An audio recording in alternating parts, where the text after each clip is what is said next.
At the Conservative Party conference last week, David Cameron suggested that we are in a generation of people in their 20s and 30s still living in their childhood homes. House prices for first-time buyers rose to a record high recently, making it increasingly difficult for young professionals to get on the property ladder.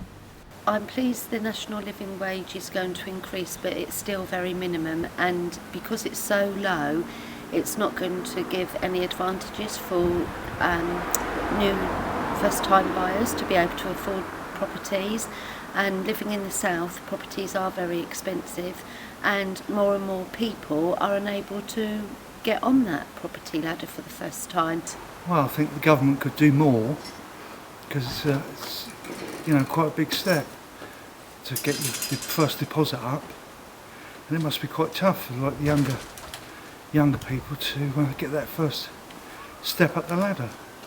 I think it is good that the national minimum wage is rising, but at the end of the day, prices and house prices in the south are still quite high in comparison to the rest of the country, and even so a lot of people in the south are forced to rent, and then you get onto this catch-22 that when you are renting, the rent price is so high that you can't afford to then save for a deposit, so it is difficult for people to be first-time buyers in the south.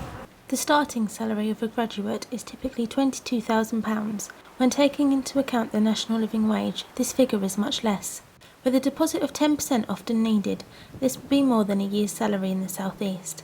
With plans to increase home ownership, it would be interesting to see whether homes will become more affordable for first-time buyers. This was Kate Williams reporting for Solent News.